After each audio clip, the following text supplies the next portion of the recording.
Bueno, las hermanas me han pedido escribir unos documentos para la causa de canonización de la hermana Claire. Como tengo papeles indicando que sé algo, los papeles, siempre dice el padre Rafael, el papel aguanta todo. Pues para el proceso en el Vaticano me han pedido que escriba unos documentos sobre ella.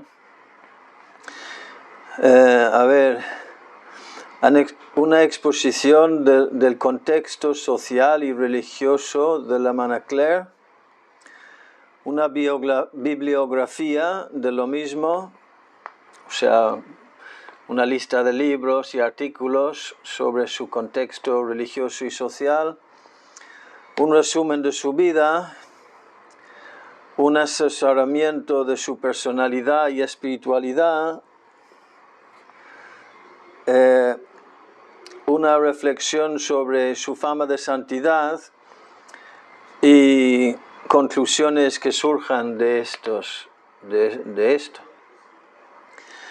Entonces, en vez de escribir 6 documentos breves, he pensado hacer un solo documento también breve. Y he estado trabajando en ello en los últimos días. Creo que serán 3 páginas en total y ya he escrito 2 páginas. Tengo que tener cuidado con lo que digo, entonces tengo que investigar y, bueno, exige unas horas de trabajo. Así que voy a leer las 2 páginas y luego podemos comentar lo que surja. Me podéis hacer observaciones o preguntas o recomendaciones, lo que sea. Es un poco fuerte y deprimente, pero también al final la luz vence las tinieblas.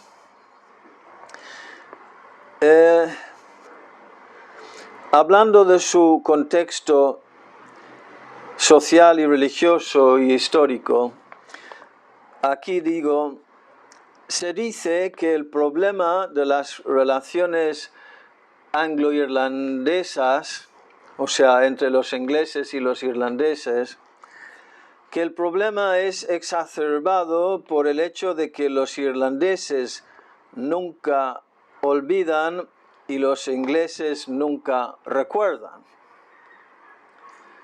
O sea, los ingleses tienen una ignorancia total de su propia historia y de sus propias actuaciones, y los irlandeses, tanto en la escuela, ahora han cambiado las cosas, pero cuando yo era niño, en las escuelas, en los colegios y en las casas, todos nos enseñaban de lo que habíamos vivido antes de poder independizarnos del Reino Unido, de Gran Bretaña. Esta frase ya está indicando que el problema tiene raíces históricas muy profundas. Sin embargo, aunque el contexto social y religioso de la hermana Claire sea complejo y de raíces profundas, se puede resumir rápidamente empleando las 3 categorías de remoto, próximo e inmediato. O sea, podríamos hablar de un contexto remoto, un contexto próximo y un contexto inmediato. El contexto remoto de la sierva de Dios tendría que incluir el cambio de Inglaterra al protestantismo en el siglo XVI.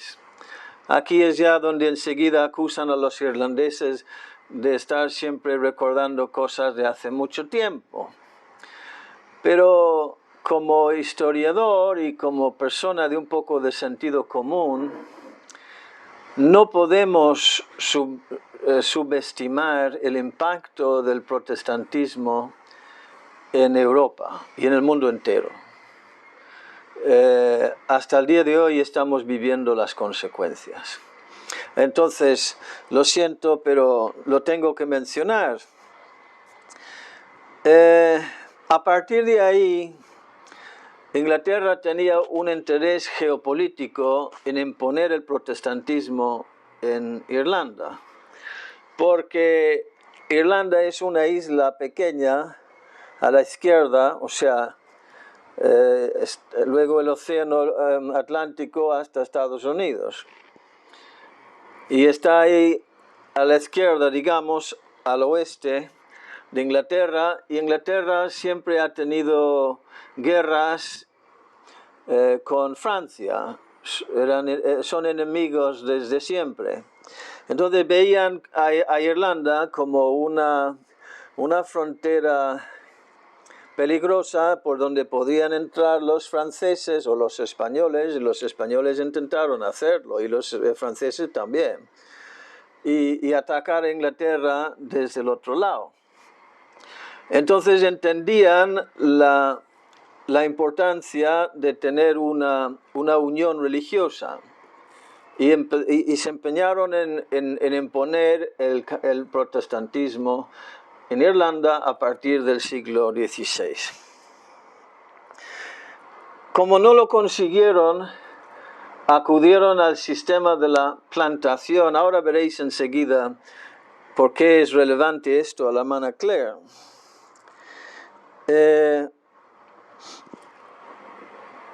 Pusieron en marcha un sistema de plantación que consistía en confiscar los terrenos de los católicos, expulsarles de sus terrenos, y en una parte más rica del norte del país regalar esos terrenos confiscados a 1 millón de protestantes escoceses y ingleses. Entonces, en un país de, vamos a decir, en aquel tiempo a lo mejor eran 5 millones, pues de repente tienes un bloque de invasores que han expulsado a los indígenas católicos y han confiscado por la fuerza bruta sus terrenos, y están ahí en el rincón de arriba del país, pues eso, 1 millón de protestantes plantados, que es la palabra que utilizan. A partir de ahí, durante los siglos, siguió la opresión de los católicos. Quizá habría que mencionar particularmente la gran hambruna de los años 1840-50. En la segunda mitad del siglo XX,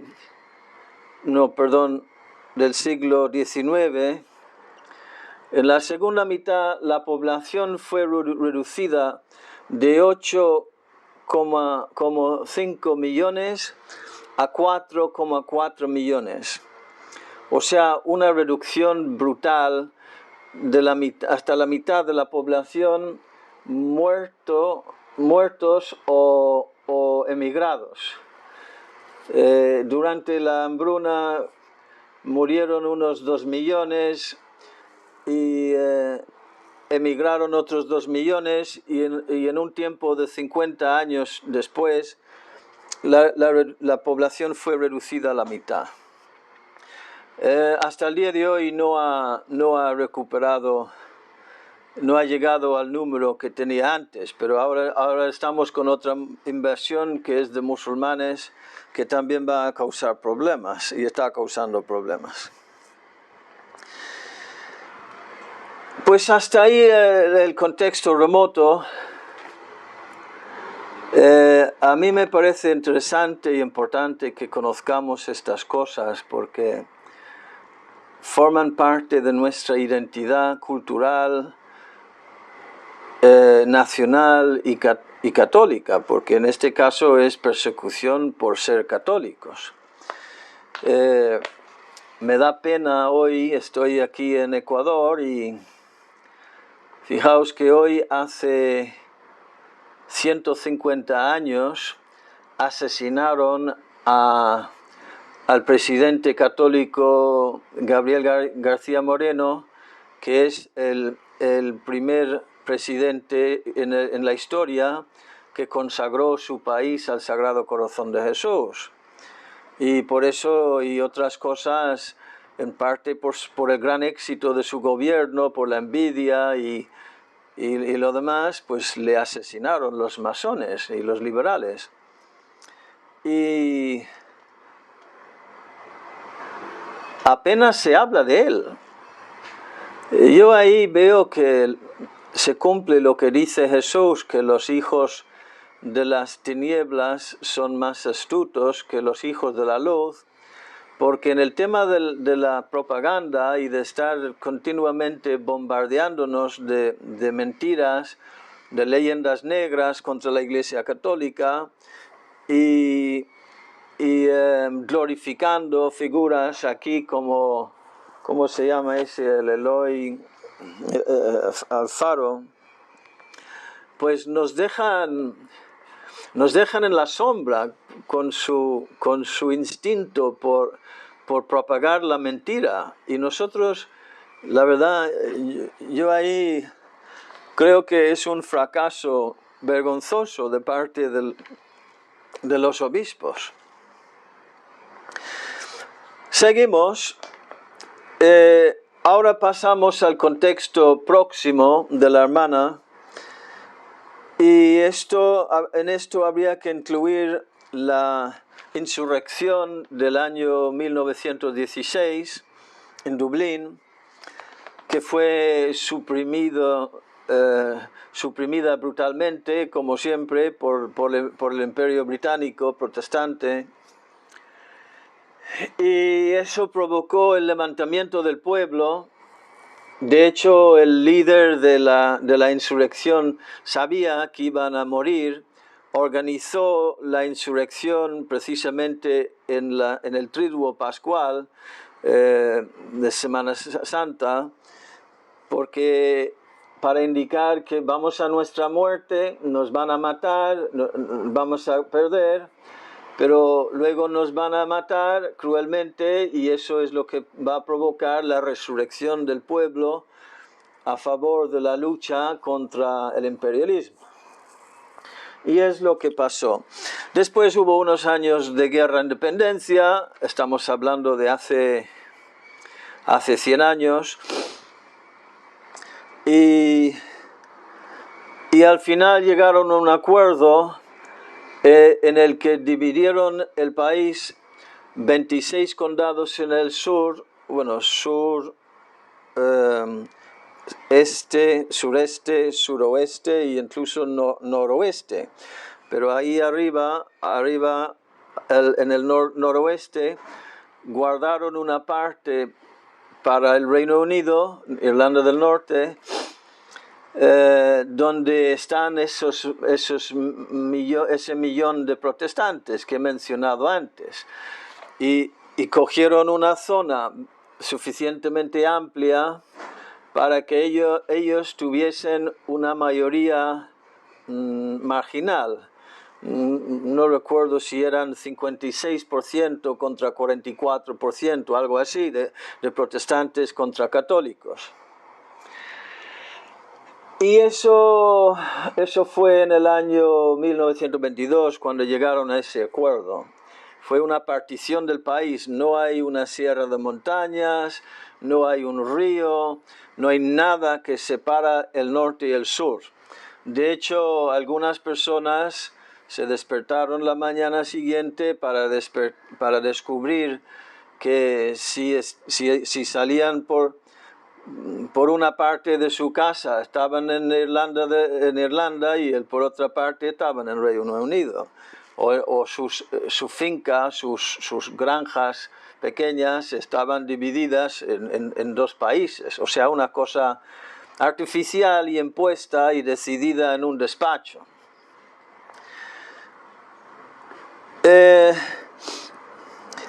A partir de ahí, la mayoría protestante también se llama unionista o lealista. Unionista, lealista porque son leales a la unión con el Reino Unido, la unión con Londres. Lealistas, unionistas y protestantes. Y a partir de ahí, como se veían amenazados porque tenían una mayoría muy frágil y los católicos se reproducían más rápidamente y tenían más hijos y lo demás, empezaron a imponer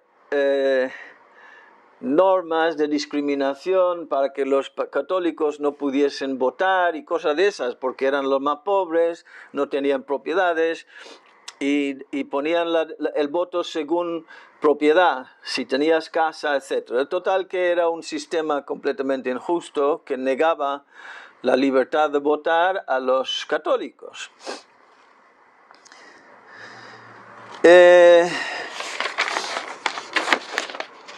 Ya estoy en la segunda página.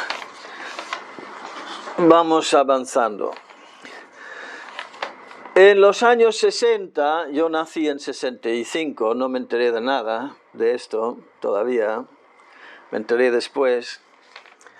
En los años 60, los negros salieron a las calles en Estados Unidos pidiendo los derechos de votar, de igualdad de empleo y cosas de esas.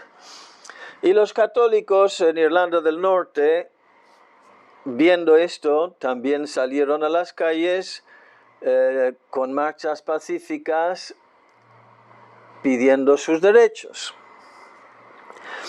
Y en el año 1972, yo tenía 6 años y 4 meses, o por ahí 5 meses. Los ingleses enviaron sus tropas élites para poner orden y empezaron a disparar a los que iban en una marcha en la ciudad de Derry, que es de donde es la hermana Claire, a unos 10 minutos andando de su casa, en carro 3 minutos. Y empezaron a disparar y mataron a 13 personas que no tenían armas ni nada en una marcha pacífica, las tropas élites del ejército británico. Y entre los 13 había un niño de 14 años, un chico de 14 años.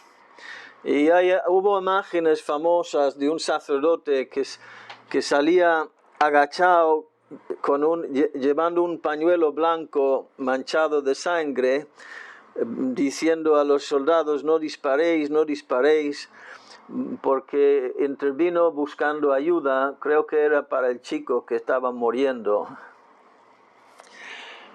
Yo sí recuerdo eso, ya tenía mis 6 años y medio y recuerdo que todos los niños en el colegio subiendo la escalera después del recreo empezamos a hacer un canto revolucionario. O sea, con 6 años no entendíamos nada, pero es lo que se hablaba en las casas. Había mucha tensión y los adultos hablaban y los niños nos enterábamos de algo y empezamos a cantar un refrán anti-inglés llamando a la guerra y la revolución y cosas de esas. A partir de ahí había muchísima tensión porque un par de meses después los ingleses hicieron una investigación y acusaron a los ¿cómo se dice? los ciudadanos que marchaban en la marcha, en la demostración, de haber provocado a los soldados. Y todo el mundo sabía que era mentira.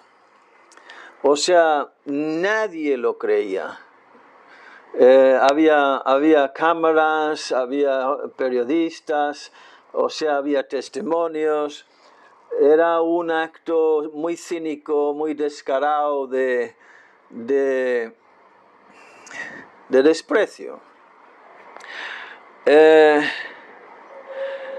Y a partir de ahí hubo 26 años de terrorismo. Tened en cuenta de que la hermana Claire nació 10 años más tarde.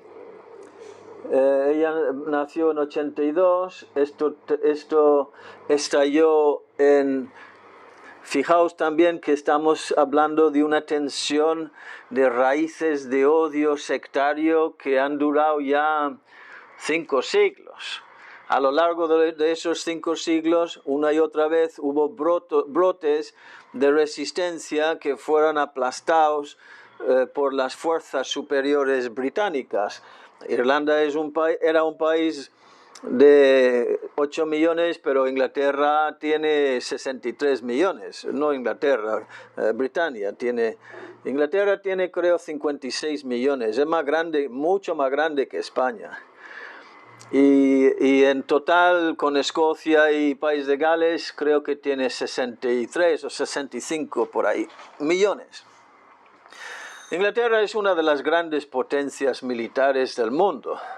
Creo que es uno de los 10 o 12 países que tiene la bomba nuclear, etcétera, etcétera. Pues entonces aplastaban, total que empezaron 26 años de terrorismo, de masacres, de actos absolutamente satánicos, no solamente de los ingleses, sino también de los irlandeses que representaban supuestamente los católicos. Cuando empieza la guerra, que es territorio preferido del demonio, pues sale lo peor de todos. Y había casos escalofriantes de católicos secuestrados y llevados a un almacén y toda la noche torturados de la forma más como descuartizados, vivos y cosas de ese tipo. Como hay aquí también ahora con lo de los carteles de drogas. Y yo recuerdo con 15 años salió en los periódicos un caso de un grupo de psicópatas. Se llaman los carniceros de Shankill, y las cosas que hacían. Y era un encuentro cara a cara con Satanás, vamos. Había casos de mataban y luego cuando las familias iban a llevar a sus seres queridos muertos a enterrarlos en las tumbas, les esperaban también en el cementerio para matar más. O sea, una cosa que dices, decía el padre Kentenich, que cuando contemplas una maldad que te descoloca, que te deja sin palabras y que te parece que supera las posibilidades humanas, ahí está directamente presente el demonio, decía él, y esto es lo que hubo. Y como digo, la hermana Claire creció en uno de los 2 nidos, digamos, de avispas más conflictivos de todo este tiempo.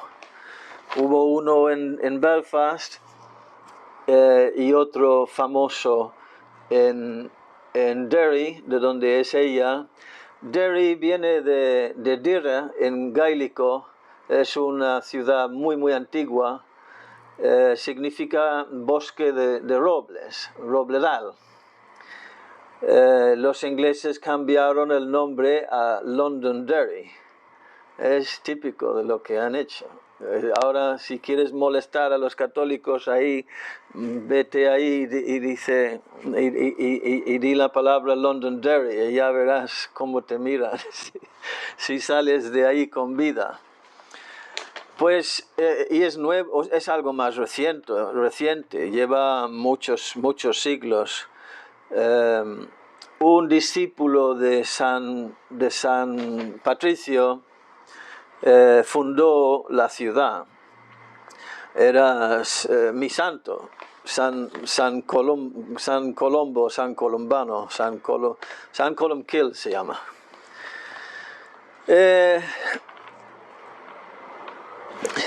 Bueno, pues vuelvo aquí a ver.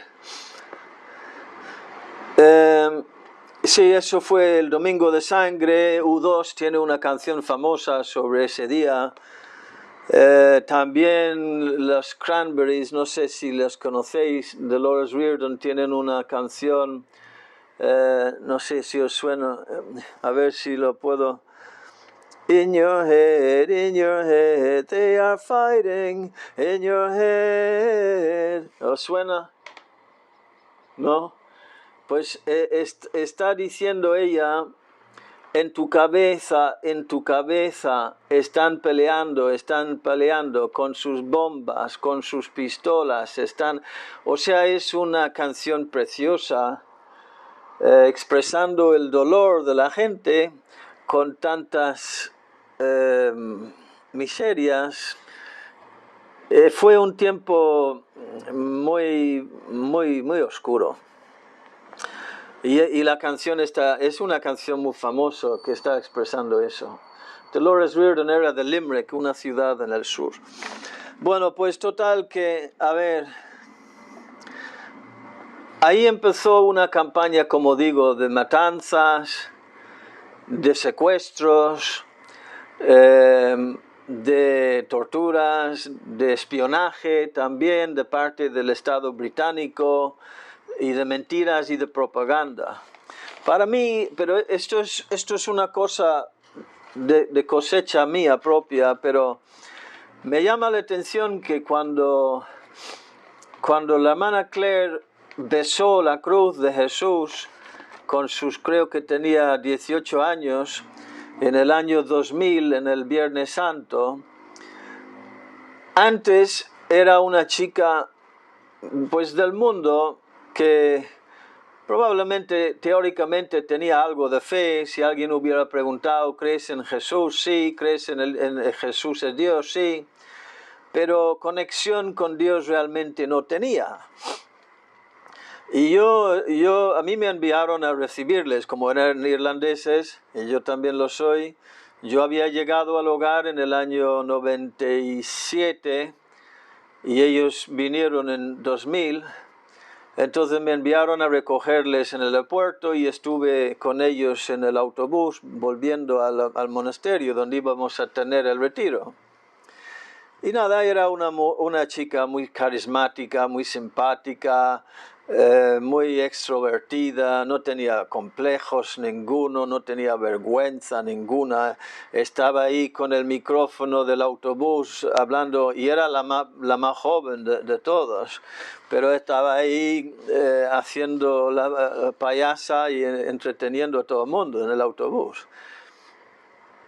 Y vivió muy mal, como ella misma cuenta, pero cuando entró, porque el jefe del grupo le dijo, esto no está bien, estás pasándote de la gente, estás siendo una maleducada, tienes que participar en el oficio del Viernes Santo hoy, tienes que entrar, no puedes, porque ella saltaba las misas, las meditaciones, no iba. Se escapaba por ahí al monte y buscando el sol y cosas de esas. Entonces entró y besó el crucifijo, y cuando volvió a su sitio estaba profundamente impactada. No se echó a llorar, no digo que sea malo eso, pero no se echó a llorar. Empezó a repetir una y otra vez, es verdad, es verdad. Es verdad, ha muerto por mí, es verdad. Y nada, a mí me parece que puede haber algo ahí porque Derry es una ciudad acostumbrada a la mentira. No creen en nada ni en nadie, en Dios sí. Ahora es la ciudad más católica del país y hay imágenes de ella en todas partes, en todas las casas, en todas partes, en las ventanas de las tiendas. Sus hermanas 2 o 3 o 4 veces a la semana tienen que ir a la tumba para recoger y quitar las bolsas llenas de peticiones que dejan la gente ahí pidiendo oraciones en la tumba. Pero es una ciudad muy cínica, con un humor un poco oscuro, con lo que han vivido, y no creían nada de lo que les decían las autoridades civiles, la policía, el gobierno británico, los representantes del gobierno, porque sabían que todo era mentira. A partir de esa investigación que hicieron 2 meses después de la matanza, ya sabían que todo era mentira. Y mentían también ellos, o sea, de parte de los terroristas que representaban a los católicos también estaban metidos en todo eso, propaganda. Ya sabéis que dicen, lo primero que muere en la guerra es la verdad. Entonces, cuando ella dijo, es verdad, lo he visto también en su madre, antes de morir ella, que era muy escéptica. Era una mujer graciosa por lo escéptica y lo cínica que era sobre lo que les decían los políticos. Y no sé, me parece que eso forma parte de la personalidad en general de la gente de allí, después de lo que han vivido.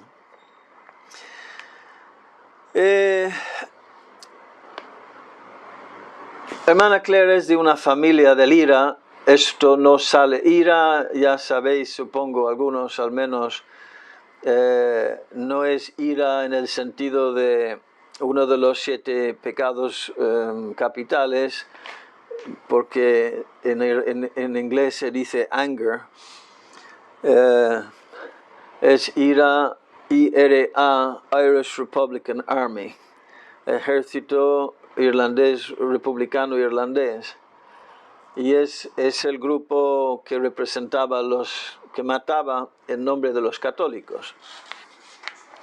Y su familia, tenía miembros de su familia que participaron activamente en estas campañas. Y ella, por lo menos una vez, y supongo que más veces, dio testimonio público de que las visitas a los miembros de familia en la cárcel eran frecuentes en su niñez y juventud. Este es el mundo en el que ella creció. Firmaron un tratado de paz después de 26 años de bombas. En el año 98 fue. Y en el año 2010 salió otra investigación puesta en marcha por el gobierno británico y reconocieron que todo era mentira y que los soldados británicos se habían comportado de una manera no justificable, que no hubo provocación. Y el presidente de Inglaterra, en el año 2010, el 16 de junio creo que era, o el 15 de junio, pidió perdón al pueblo de Derry por lo que sucedió. Durante todo este tiempo, estamos hablando, si la hermana Claire nació en 82 y el Tratado de Paz fue firmado en el año 98, pues ¿cuánto es? Ella vivió 16 años, los primeros 16 años en una zona de guerra tipo guerrilla, y hubo mucho desempleo. Era un gueto la zona donde ella vivía. Alcoholismo, drogas, depresión, suicidio, vandalismo y odio. Aquí estamos con ahora el último párrafo. Estos eran las fuerzas históricas y socioculturales que forjaron la personalidad de la sierva de Dios. El pueblo católico de Derry era un pueblo iracundo, enojado por razones obvias, y la hermana Claire no era excepción. Alguna hermana ha comentado que cuando llegó pues tenía mucho genio. Pero que lo fue dominando muy rápidamente.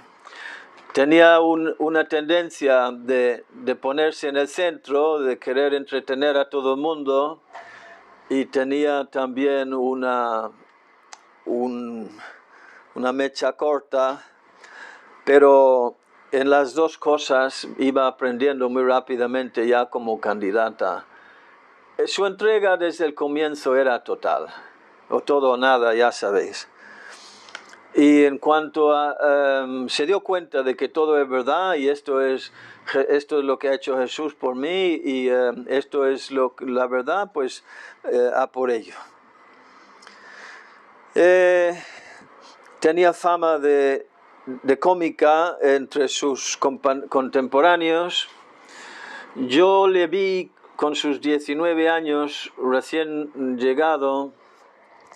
Tenía dos, como se dice, papeles que hacía, eran de su portfolio de actriz, como ensayos pidiendo partes en películas y en teatros.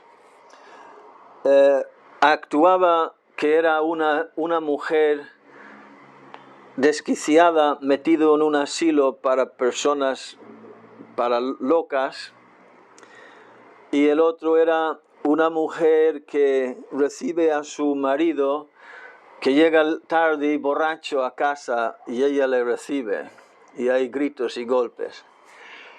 Y lo hacía, te ponía escalofríos en la sangre con el talento, la perfección con la que lo hacía. Y yo creo que eso lo había sacado de su propia experiencia. Su padre era alcohólico y murió alcoholizado. Y había violencia ahí también.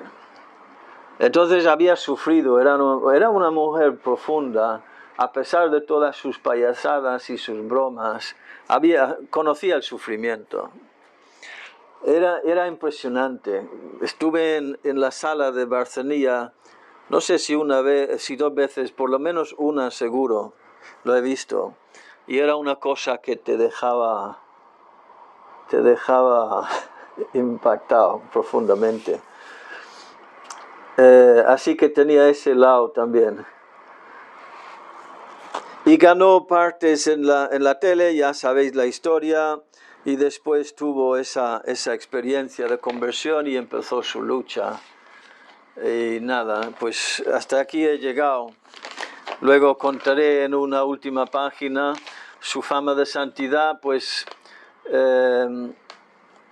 creo que tiene unos 5 millones de visualizaciones el documentario en inglés, o en español creo, y 2 millones o 3 millones en inglés.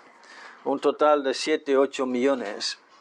Es una bomba la mujer, es un cohete. Y ya te digo, en su ciudad natal está teniendo mucho impacto y mucha devoción. Y nos encontramos en medio de todo esto, pues este es el tema que he pensado sacar y a ver qué reflexión hacemos.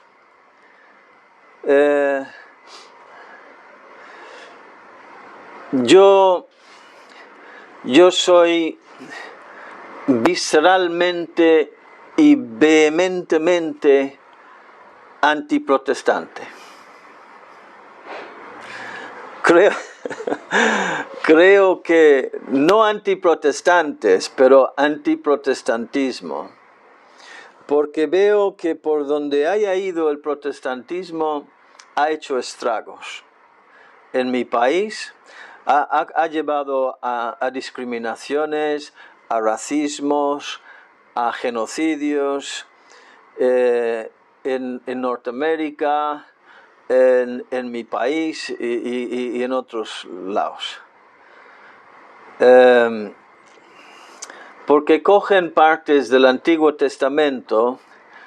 Ahora hay un fenómeno que se llama el cristianismo sionista, que siguen con esta interpretación de la Biblia, que Dios entrega la tierra de Israel a los judíos y tienen que limpiar la tierra de los que están ahí, los árabes, y preparar el camino para la segunda venida de Jesús y cosas de ese tipo.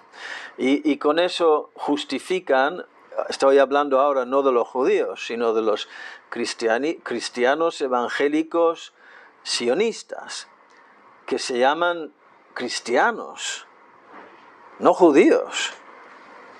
Y esto es una mancha en la fama del cristianismo, porque mucha gente no sabe distinguir entre lo que es los católicos y los otros cristianos. Hay tanta ignorancia ahora, falta de cultura religiosa. Y creo que tenemos que conocer nuestra historia. También aquí os están trabajando con mucha campaña de leyenda negra en los colegios, con los niños y los jóvenes. Y si no conocemos nuestra historia, lo dijo George Orwell, el escritor de la novela famosa 1984, que con la distorsión del lenguaje y borrar y cambiar nuestra historia, nos quitan nuestras raíces, nos quitan nuestra identidad y nos manipulan más fácilmente. Y vuelvo a eso, que hoy, el día de la transfiguración, creo que fue a misa a las 5 de la mañana, sirvió como monaguillo el presidente de Ecuador y subió a su trabajo y no llegó al almuerzo. Le apuñalaron una pandilla de asesinos en la plaza pública ahí de Quito. Y había la madre Mariana, ahora no recuerdo el nombre, la monja mística, 2 o 3 siglos antes, había profetizado que Ecuador, que este hombre iba a surgir y que iba a consagrar el país al Sagrado Corazón y que iba a morir mártir en la plaza. Y a mí me da una pena que no se habla. No se habla, me parece una oportunidad perdida vergonzosamente. Pues nada más, he hablado demasiado, no quiero seguir aburriendo. ¿Alguna pregunta hay? Ingrid. Sí, padre, buenas tardes. Es que ahorita que usted decía, con todo este tema del protestantismo, mi consulta sería, no sé, ¿verdad? La verdad, ¿cuál es la posición del hogar o suya, personal, en cuanto a la música de los evangélicos? Porque sí, mucha gente es muy católica y pues, obviamente está con todo el tema de los sacramentos, o sea, con toda nuestra, la práctica cristiana católica, pero escucha música evangélica. No sé qué piensa usted de eso, o realmente es algo que no deberíamos de complicarnos o preocuparnos. Buena pregunta. Yo, mi conversión, el primer momento de mi conversión fue provocado por un cántico que había oído cuando era niño, cuando iba a la misa como niño. Es una canción que se canta mucho, un poco inocente y como casi infantil, pero pegadizo el extravío. Y yo empecé a cantarlo estando yo solo en el carro en mi país, haciendo un viaje entre Dublín y Cork, que es mi ciudad. Y siempre he tenido devoción a esa canción, obviamente. Y imagina mi sorpresa cuando hace un par de meses descubro que es una canción compuesta por un matrimonio protestante. No sé si son evangélicos o no en Estados Unidos. Hace muchos años. No sé si siguen vivos. Entonces, incluso esa canción, fíjate, Amazing Grace. ¿Habéis oído Amazing Grace? Eso es una canción de un protestante. O sea, en eso San Pablo dice, inventad cánticos y himnos o algo así. Tiene una frase animando a la gente a tener expresiones musicales, culturales y para glorificar a Dios y lo demás. Entonces, voy a meter esto antes de que se muera la batería. Pues, entonces, como hay tantas cosas, tantos frentes que hay que luchar, yo ahí no perdería mucho tiempo. Los católicos, el padre Rafael en eso es muy insistente. Inventad nuevas canciones. Y ya en el hogar hay un montón de canciones nuevas. Y tenemos que ser más creativos. En eso los protestantes, como se han dedicado más a la palabra y menos a los sacramentos, pues nos han adelantado quizá. Pero hay una canción preciosa aquí que a mí me encanta, que dice, aunque a algunos no les guste, María ha sido coronada. María ha sido coronada. Y se mete con los protestantes, ¿sabes? Aunque a algunos no les guste. Y celebra que María ha sido coronada a pesar de lo que digan estos. Yo ahí creo que también nuestro primer deber es formar a los nuestros contra las mentiras y los errores y los abusos del protestantismo. Y intentar cambiarles a ellos, pues no sé si es perder mucho tiempo. Yo creo que formarnos bien y formar bien a nuestros hijos en los errores del protestantismo, en los abusos y los desarreglos de Martín Lutero y toda esta gente, con eso tenemos un camino bueno. Y celebrar lo nuestro, sí. Sí. Gracias, Padre. Con tal de que no tengan una herejía, se pueden cantar. Amazing Grace es una maravilla de canción y lo de Silent Night, Heilige Nacht, Noche de Paz, no sé si es también protestante, pero fíjate, espero que no, pero los podemos cantar con alegría. ¿Alguien más?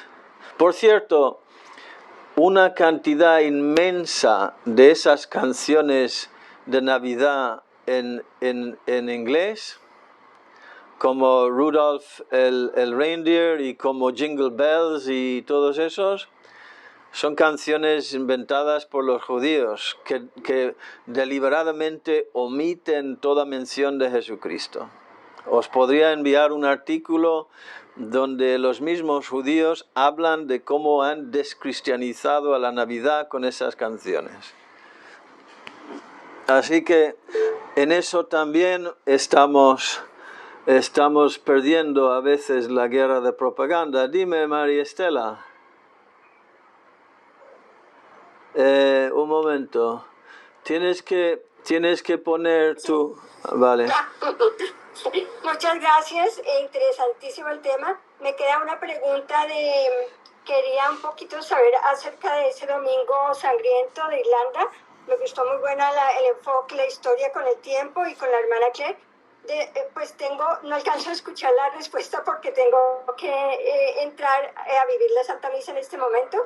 Muchas gracias y en la próxima, si Dios quiere. De acuerdo. Bueno, saludos, bendición para todos. Nada, gracias. No sé qué ha sido la pregunta ni nada. Pues no va a tener la respuesta porque no nos ha hecho una pregunta. Bueno, pues nada, ¿alguien más? Nada, en este contexto, sí, Janet, ¿vale? Dime. Padre, sí, quería hacer una pregunta al respecto. Usted dijo al principio que hablaría o trataría el tema de la espiritualidad. Entonces... La espiritualidad. La espiritualidad de la hermana Claire. Ah. Según... Entonces me parece que me llama mucho la atención cuando usted mencionó esto que dijo, cuando ella pronunció, es verdad. O sea, eso haría parte de la espiritualidad de la hermana Claire. Sí. En primer lugar. Y Padre, perdón, me estaba acordando de algo. Cuando fue la causa de apertura de la canonización de la hermana Claire, hubo unas intervenciones acerca de todos los testimonios que llevaron a la conversión a varias personas, o bueno, de sacerdotes, bueno, de muchas personas, gracias al testimonio de la hermana Claire, ¿no? La vida de la hermana Claire. Sí. Y me llamó mucho la atención una intervención que hizo un padre heraldo del Evangelio y que habló mucho de la espiritualidad de la hermana Claire. Entonces yo no sé si de pronto usted haya escuchado o tenga relación o no con lo que está diciendo, o si podría servir, porque él habló mucho de algo que según él parecía que era muy profundo, pero pues bueno, yo no entiendo de esto, no sé. No recuerdo ahora, recuerdo el hombre, pero no recuerdo el contenido de su reflexión. Yo una vez estuve presente cuando el padre Rafael dijo que lo único que pedimos no negociable a las personas para formar parte del hogar es que tengan amor a la verdad.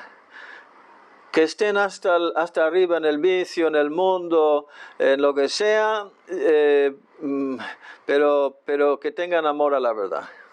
Porque con el amor a la verdad todo luego viene después. Y sí, la hermana Claire era una fiera en ese sentido. La palabra que a mí me viene a la mente es combativa, era una persona combativa, llena de vitalidad y de lucha, pero también traviesa y simpática y, como dicen en inglés, fuera de la caja, o sea, vivía fuera de la caja, no era una caja de sorpresas. Y sabía ser mala, digamos, tomando el pelo y pinchando y, ¿sabes? Era una travesura, tenía simpática, chispeante.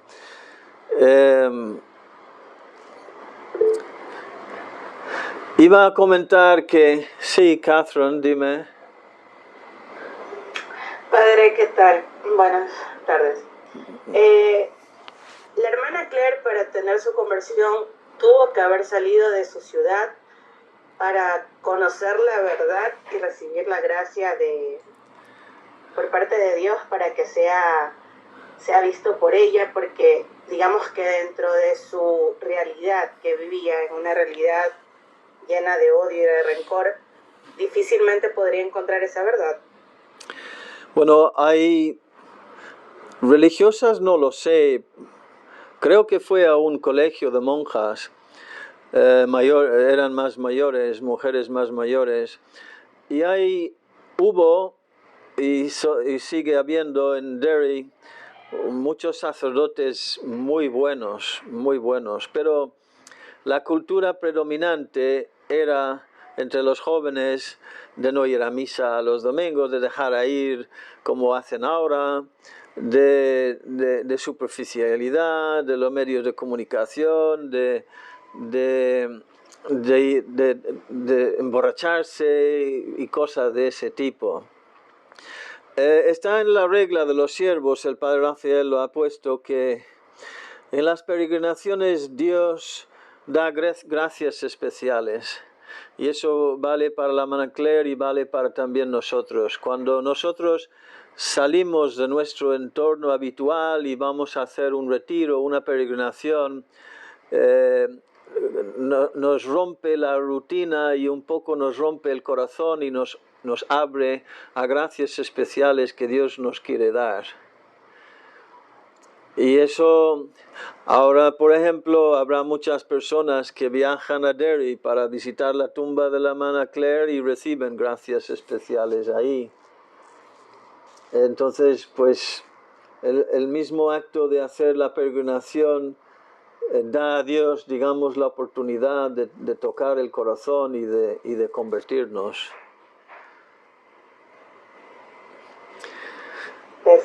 Sí.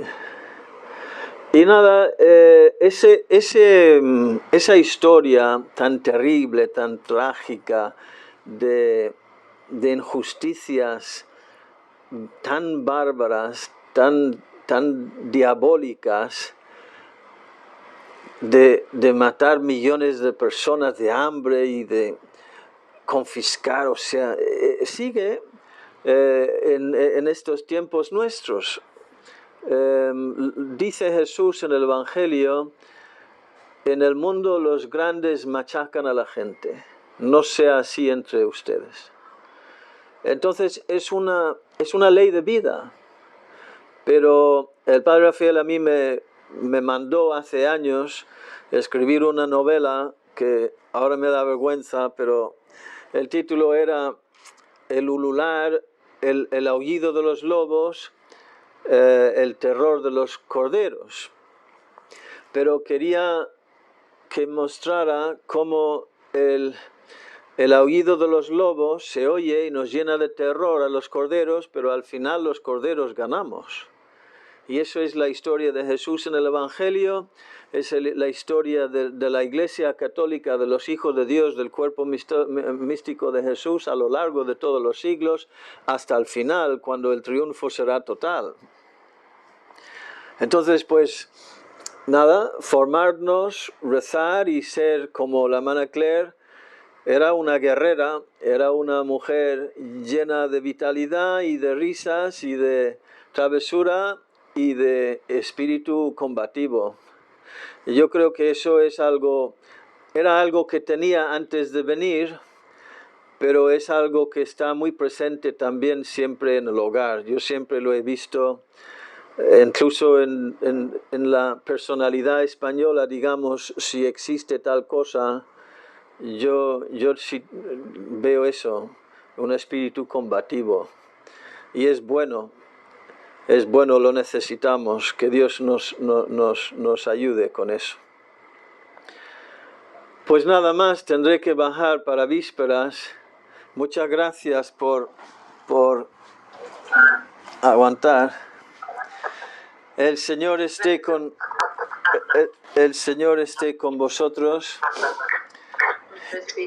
Y la bendición de Dios Todopoderoso, Padre, Hijo y Espíritu Santo, y la de nuestra Madre del